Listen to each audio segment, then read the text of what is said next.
everyone, and welcome to Shrisa Holistic Wellness Channel. I am your friend and host, Shetul Upadhyay. Today, I am excited to welcome Patricia Nagle. She is the Executive Vice President and Senior Commercial Lending Officer at the First State Bank. Patricia has valuable insights into the lending landscape and has expert tips on how to navigate the financing process. So, without further ado, let's tap into Patricia's wealth of knowledge and expertise. Hey, Patricia, and welcome to my YouTube channel. Thank you for having me. And I thank you for taking the time to be here with us today. Yes. So let's go ahead and learn from you about commercial, residential, as well as agriculture markets out there.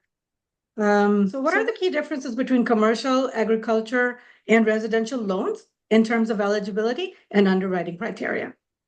So commercial loans are primarily based on our Wall Street Journal prime rate. And we got some good news yesterday that our prime rate went down to 7.75. So a lot of our pricing is based on that index. Those rates are typically higher than what they are on the residential side. So residential rates, are tied to T-bills and kind of how the long-term market are. Our commercial rates, we are typically pricing, since rates are a little bit higher, kind of between that 3 and 7 year period, we're fixing rates. We feel we're going to get some relief next year, so we may fix those for 10 to 15. But that's really the big difference. A lot of times when individuals start on commercial, they feel the rate is so much higher, but that's very common. Average commercial rates, historically have been in that 6 to 7 range. So we're a little bit higher than normal, but we know that's going to normalize. Agricultural rates on properties are pretty kind of in between what our residential and our commercial rates are. And so that's a big difference. As far as down payment on commercial side, for commercial real estate, we typically require 20% down. To get a good rate, assuming, your debt to income numbers and everything else, your other debts make that work. If we're doing a development loan for construction and so forth, that rate on commercial side, we might require 25% down. But we look at your global picture to see all your sources of income, if it makes sense for you to buy that property, invest in that property, and look at it that way. Residential, of course, if you put the 20% down, you don't have your private mortgage insurance. So that's always, the best product. But then we have other products if you don't have that much in down payment available.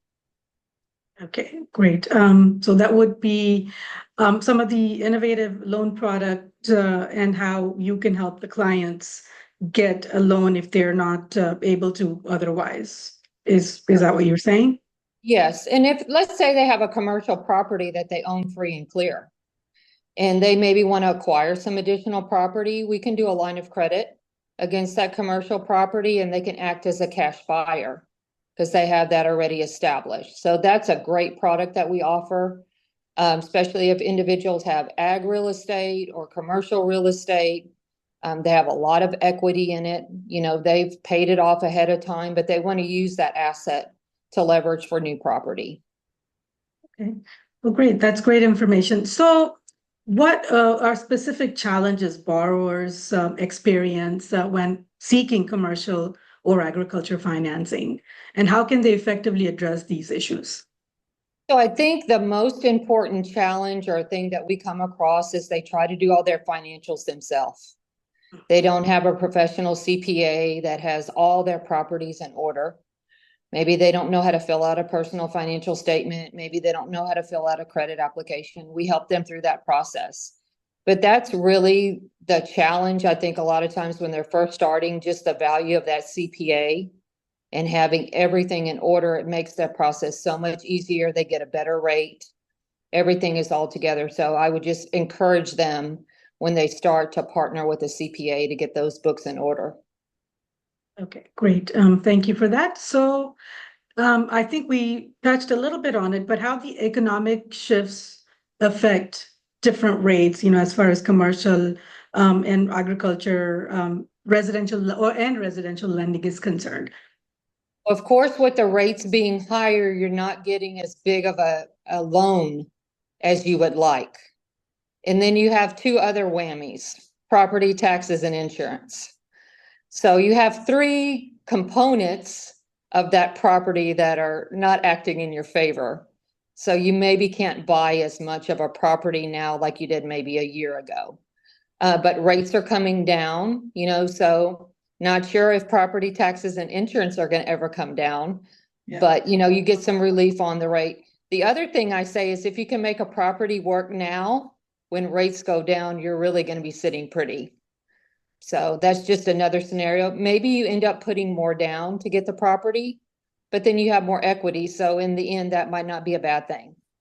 Okay. Well, that's good. Yeah, that you're absolutely right. The more money you put down, the better for you, right? In the long run. Yeah. Right. Perfect.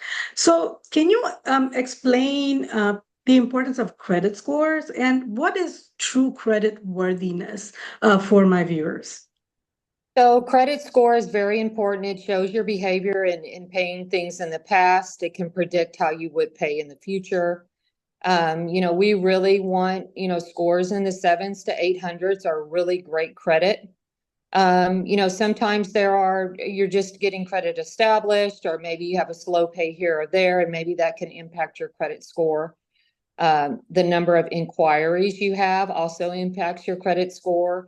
We typically try to work with clients that have a credit score of at least 640 or more, and kind of coach them into, maybe they have too much credit card debt, maybe they can pay some things off, do those kind of things. But the main thing is paying things on time, making sure you look at that credit report so you know what's out there.